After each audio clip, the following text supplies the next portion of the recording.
ولات رهبر خورتن فداکار جیرک کار و خبات چارگاه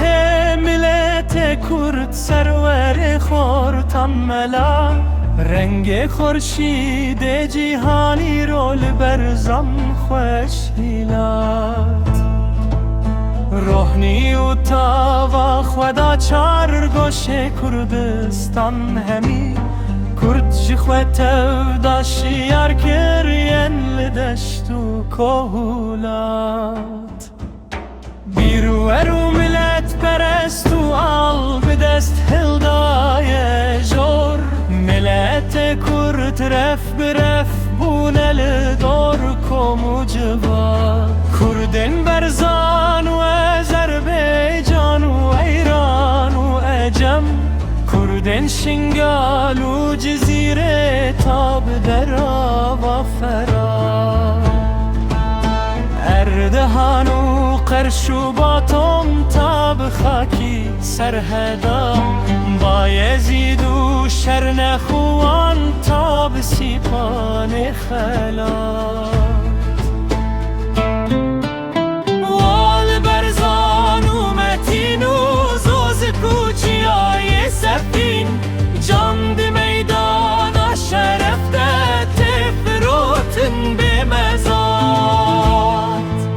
وانه پشمرگن دلر سینگدانه بر توپ و گولا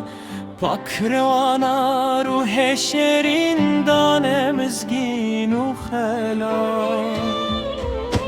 بنده آداره به مافه کرد لمکر یه بوهار باگار و سر ما همی چون تبل کانون و سبا بخچه و دحل و گلستان ولا تب خملی جو کوچو بار تین سروک کانیا آوا هیا سرگول و چیچک جناف پنجن بخارا بشکوی بنگه هادارا جیانه واجبن بدای کات بلبل و شالور لیک هاویدی سینن شب و روش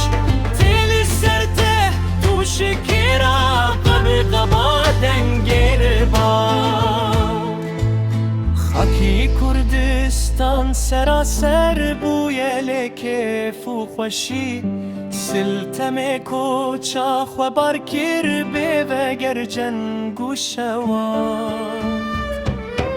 آفرم سد آفرم میسر بلندو پشوا تب تبدی روزانینا توا دورا مهات هم بر داروین و ناپلیون و خندی و هوشمین قهرمان چرخ بیستا شعر زوزان و کلام